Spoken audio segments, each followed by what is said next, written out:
오늘은 이사야서 53장 5절에서 6절의 말씀을 가지고 그가 찔림은 하는 제목으로 은혜를 나누도록 하겠습니다. 인터넷에 이런 재밌는 이야기가 있었습니다. 집사님과 장로님 그리고 목사님이 죽어서 천국을 향해 올라가는데 집사님에게는 금줄로 만든 사다리가 내려왔고 장로님에게는 새끼줄로 만든 사다리가 내려왔고 목사님에게는 고무줄로 만든 사닥다리가 내려왔다고 합니다. 집사님은 금줄로 만든 사닥다리를 타고 천국에 잘 올라갔습니다. 그런데 장로님은 새끼줄로 만든 사닥다리를 탔으니 언제 끊어질지 모르는 불안 속에서 조마조마하며 천국에 올라가 한숨을 내쉬었습니다. 목사님이 문제였습니다. 고무줄로 만든 사닥다리를 탔으니 한 발자국 올라가면 한 발자국 늘어납니다. 늘어났다 줄었다 하를 반복하며 올라가긴 올라갔습니다. 천신만고 끝에 죽을 힘을 다해서 어떻게 해서 올라가긴 올라갔습니다. 문제는 천국에 올라가서입니다. 천국에 올라갔더니 예수님이 집사님이 오셨다고 기뻐하면서 천사들을 동원해서 잔치를 베풀며 대환영을 하더랍니다. 뒤에 서 있던 장로님이 집사가 저렇게 환대를 받으니 장로인 나한테는 더 잘하시겠지 하는 기대 속에 기다리고 있는데 예수님이 그냥 장로님 옆을 지나가시면서 너 왔니? 하시고는 시큰둥하게 별로 반가워하시는 기색도 없으시더라는 겁니다. 그런데 이번에는 고무줄 사다리를 타고 그야말로 죽을 고생을 하고 천국에 올라온 목사님을 보시더니 어떤 말도 하지 않으시고 예수님이 보좌에 가서 얼른 앉으시더라는 겁니다. 목사님이 하도 섭섭해서 예수님께 이렇게 말씀드렸습니다. 주님, 그래도 제가 세상에서 목사로 주님의 복음을 전하고 교인들에게는 목사님이라고 대접도 받고 살았는데 이렇게 천국에 왔는데 그동안 수고했다는 말씀 한마디라도 해 주셔야죠. 어떻게 저를 보자마자 보좌에 털썩 앉기만 하십니까? 예수님이 이렇게 대답하셨다고 합니다. 너는 살아있을 때부터 내 영광을 빼앗아가는 버릇이 있었잖아. 내 보좌까지 빼앗아갈까 봐 내가 먼저 앉았다. 그런데 이 이야기의 반전은 그 밑에 달린 댓글에 있었습니다. 이런 댓글이 실렸습니다. 이 이야기는 틀림없이 집사가 쓴 글이다. 김아무개 목사 이렇게 써 있던 것입니다. 여러분, 도토리 키재기지 우리 중에 누가 더 완전하다고 할 수 있겠습니까? 그래서 하나님의 말씀 로마서 3장에서 이렇게 선언하고 있는 것입니다.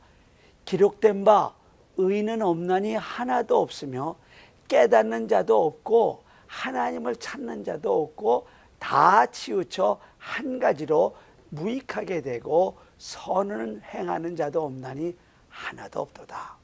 그리고 계속해서 이렇게 말씀하십니다. 저의 목구멍은 열린 무덤이요 그 혀로는 속임을 베풀며 그 입술에는 독사의 독이 있고 그 입에는 저주와 악독이 가득하고 그 발은 피 흘리는 데 바쁜지라 파멸과 고생이 그 길에 있어 평강의 길을 알지 못하였고 저희 눈앞에 하나님을 두려워함이 없느니라. 여러분, 그렇습니다. 우리 모두는 다 죄인입니다.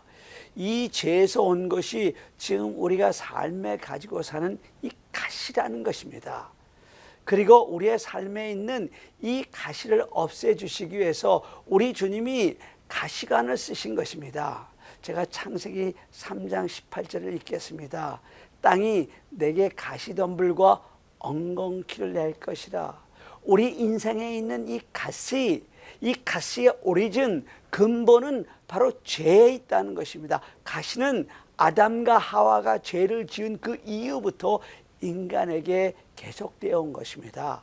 그래서 모든 사람이 죄인이듯이 모든 사람에게는 가시가 있는 것입니다.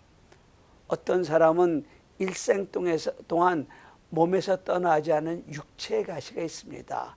어떤 사람은 가난의 가시가 있고 어떤 사람에게는 남편이 가시가 되어 일생을 찌르고 어떤 사람에게는 아내가 가시가 되어 일생을 찌르고 어떤 부모에게는 자식이 평생의 가시가 되어 찌르는 그런 고통을 당하기도 하는 것입니다. 이처럼 모든 사람은 일평생을 가시를 가지고 살아갑니다. 그런데 이 가시의 오리진, 이 가시의 기원이 바로 죄에 있기에 이 가시라는 것은 아주 본질적인 것입니다.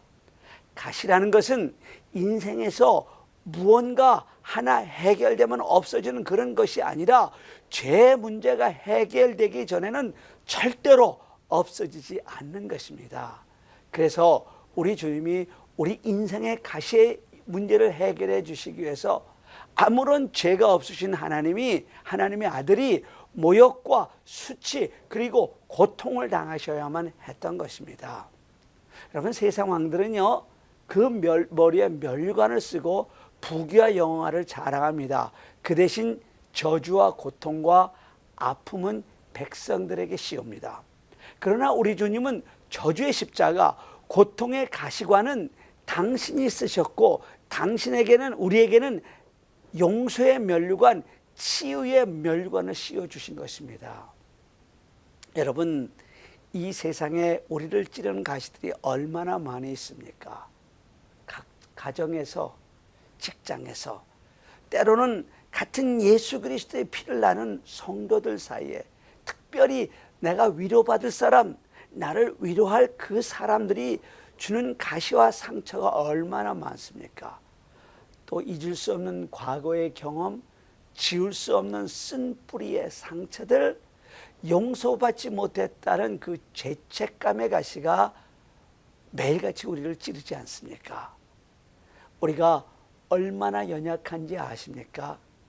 말 한마디에도, 눈짓 한 번에도, 지나고 나면 아무것도 아닌 사건 하나에도 그것이 찌르는 가시가 되어 내 가슴에 피멍이 들게 합니다. 때로는 만날 때마다 반갑게 인사하던 분이 인사를 하지 않는 것을 가지고도 밤잠을 설치는 우리인데요.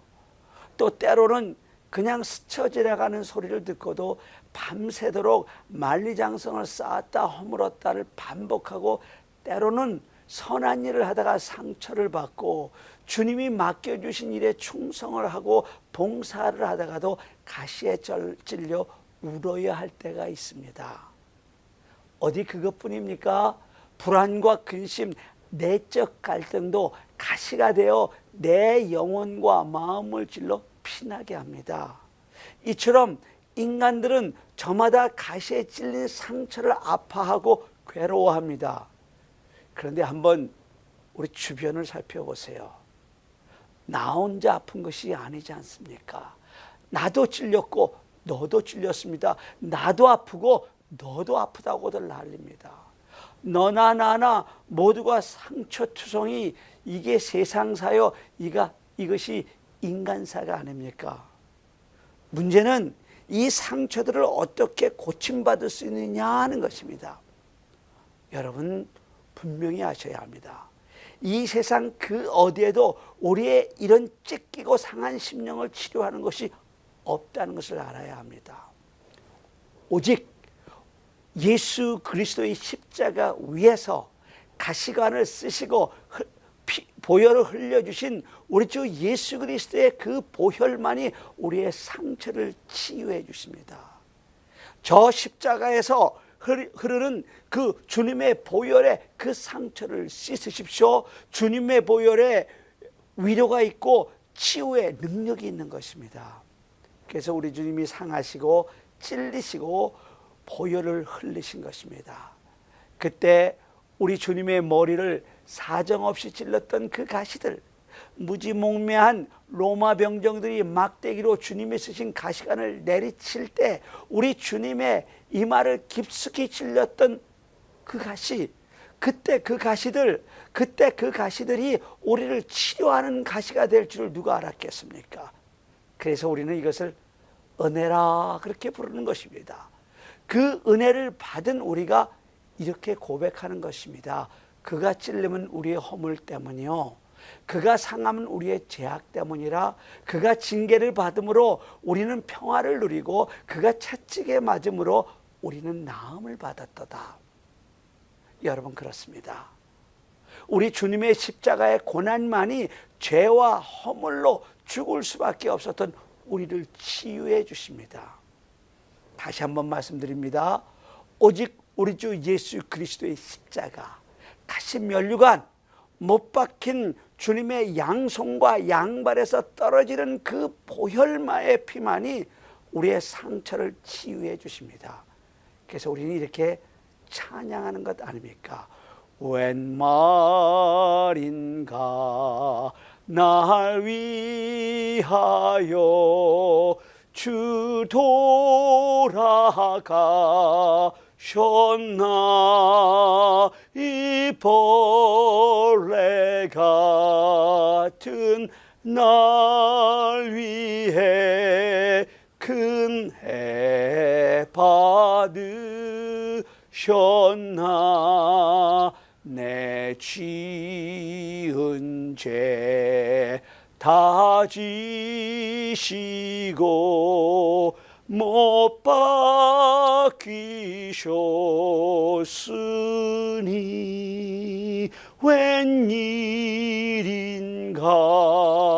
웬 은행가 그 사랑 크셔라. 당신의 상처가 아무리 아프고 부끄러워도 도망가지 마십시오. 주님께 달려나와 주님의 손을 붙드십시오. 주님 앞에 그 상처를 내어 놓으십시오. 주님이 당신의 상처를 고쳐주실 것입니다. 우리 주님께 위로가 있고 치료의 능력이 있는 것입니다. 이 모두가 우리 주 예수 그리스도의 십자가의 은혜입니다. 스펄저 목사님은요, 예수님의 머리에 상처를 줄 가시는 신비의 수술 도구와 명약이 되어서 인생의 상처를 치료한다고 했습니다. 여러분, 치료하는 주님 앞으로 나오십시오. 이제 우리도 가시를 면류관으로 바꿔야 할 차례입니다. 성경에서 종종 성도의 모델로 제시되는 사도 바울에게도 남모르는 고통이 있었습니다. 사도 바울은 그것을 육체의 가시, 사단의 사자라고 불렀습니다. 물론 성경에 그 육체의 가시가 무엇이라는 그런 구체적인 언급이 없어서 무엇인지 우리가 알 수는 없습니다. 혹자는 이유 없는 두통이라고 했고, 외모에서 오는 컴플렉스라고도 하기도 했으며, 또 많은 신학자들은 다메섹 도상에서 빛으로 오신 부활하신 주님을 만났을 때 눈이 멀었을 때 생긴 안질이라고도 하고, 심지어 라이트나 후프 같은 신학자는 다메섹 도상에서 쓰러질 때 머리를 다쳐서 생긴 간질병이라고도 합니다. 그것이 두통이든 외모 컴플렉스든 안질이든 간질병이든 사도 바울에게 너무너무 고통스러운 육체의 가시라고 했고, 복음 전하기에 방해가 되었기에 사단의 사자라고 했을 것입니다. 아무튼 사도 바울은 이 육체의 가시가 찌르는 아픔이 너무나 괴로워 3번씩이나 간절히 하나님께 기도했지만 응답을 받지 못했습니다. 하나님을 배신한 인간이 가시의 고통을 받으면 모르겠거니와, 사도 바울처럼 주님을 사랑하고 전적으로 자신의 생애를 바쳐서 헌신한 사람들이 복을 받아야지 왜 이런 가시의 고통을 받아야 한단 말입니까? 하나님의 사랑을 받은 그가 부귀영화와 만사 형통은 없다 할지라도 적어도 주님의 일을 자유롭게 할 수 있을 만큼 건강은 주셔야 하지 아니하겠습니까? 그래서 우리는 사도 바울 같은 믿음의 사람들에게 육체의 가시가 있었다는 것이 쉽게 이해되지가 않습니다. 그러나 사도 바울은 간절히 3번을 기도하는 가운데 내 은혜가 내게 족하다고 하시는 주님의 말씀을 듣고는 자신의 가시를 면류관으로 바꿔주시는 주님의 지혜를 깨닫고 감사하게 됩니다. 사도 바울은 자신에게 허락한 육체의 가시까지 합할 때 하나님의 은혜가 100% 되는 것을 깨달은 것입니다. 사도 바울은 14년 전에 놀라운 주의 환상과 계시를 받았는데 셋째 하늘이라고 하는 낙원으로 이끌러 올라가서 말로 할 수 없는 그런 많은 놀라운 그런 것을 보았습니다. 그야말로 요즘 유행어처럼 번지고 있는 내가 본 천국, 그런 것 본 것 아닙니다. 여러분, 이게 얼마나 큰 은혜입니까? 내가 본 천국, 내가 본 지옥, 그런 잡동사니 같은 간증 말고요, 죽었던 사람도 살리고 바울의 냄새나는 손수건을 병자에 덮기만 해도 벌떡벌떡이라는 그런 능력자였던 사도 바울이지만 천국에 올라가 받은 놀라운 계시들을 생각해 보니 사도 바울 자신이 스스로 생각해 봐도 자기가 영적으로 교만하게 되더라는 겁니다. 그래서 하나님이 사도 바울의 그 교만을 막기 위해서 육체의 가시를 주시며 이렇게 말씀하시는 겁니다. 내 은혜가 내게 족하다. 이는 내 능력이 약한 데서 온전하여 짐이라. 이 말씀은 육체의 가시를 가지고 불평하지 마.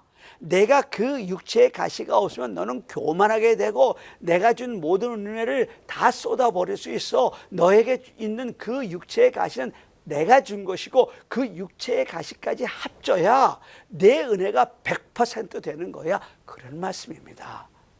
그것을 깨달은 사도 바울이 이렇게 고백하는 것입니다. 내가 도리어 크게 기뻐함으로 나의 여러 약한 것들에 대하여 자랑하리니 이는 그리스도의 능력이 내게 머물게 하려 함이라. 만약에 그가 세상 사람들처럼 이 땅에서의 보상을 기대했더라면 아마 그는 넘어지고 말았을 것입니다. 그러나 그는 하나님이 주신 그 가시를 가지고 이 땅의 보상보다는 저 하늘의 면류관을 더 소중히 여길 줄 아는 사람이 된 것입니다. 여러분, 우리 기독교는 십자가의 종교입니다. 그러나 분명히 아십시오. 우리 기독교는 결코 십자가로 끝이 나지 않습니다. 십자가 다음에 영광스러운 부활을 약속하고 있습니다. No cross, no crown.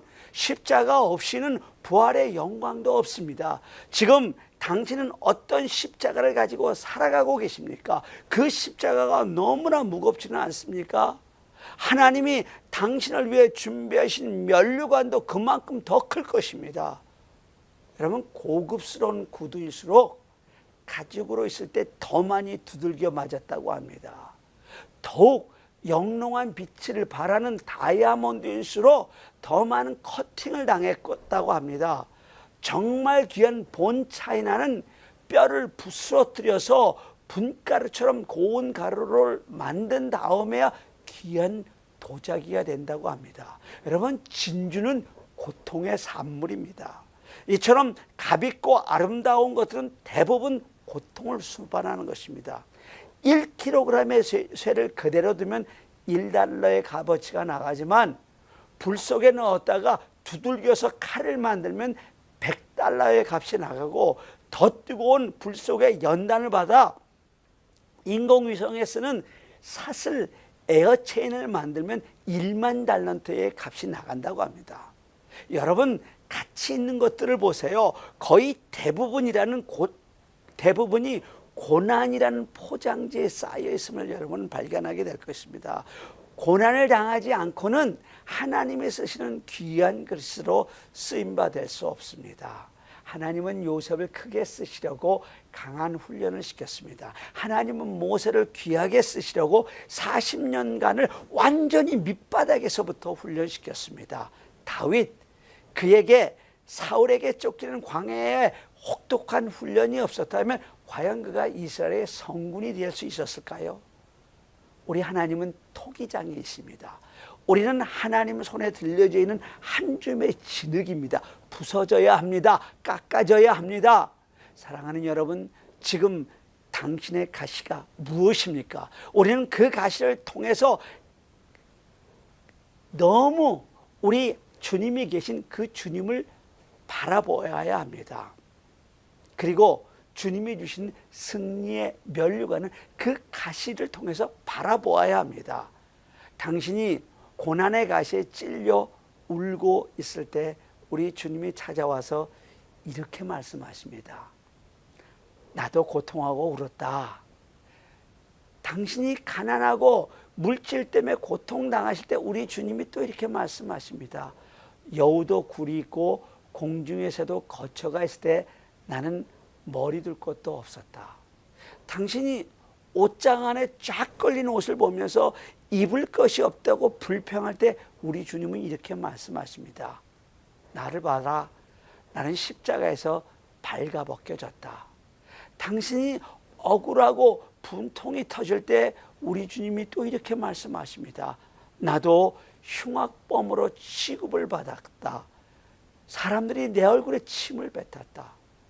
여러분, 당신이 인생의 짐이 무거워 쓰러질 때 우리 주님이 이렇게 말씀하시며 못자국난 두 손을 내미십니다.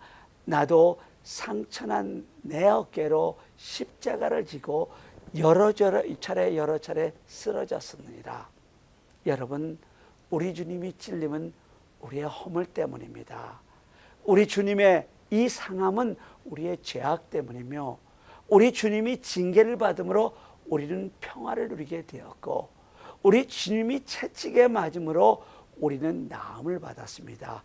이것이 우리 주님의 십자가 고난의 의미입니다. 이것이 우리 주님이 맞으신 채찍의 의미요, 이것이 우리 주님이 당하신 희롱과 조롱의 의미요, 이것이 우리 주님이 쓰신 가시관의 의미입니다. 다 나 때문이었습니다. 제가 다시 한번 본문 6절을 읽고 말씀을 마치도록 하겠습니다. 그가 찔림은 우리의 허물 때문이요, 그가 상함은 우리의 죄악 때문이라. 그가 징계를 받음으로 우리는 평화를 누리고 그가 채찍에 맞음으로 우리는 나음을 입었도다. 다 같이 기도드리시겠습니다.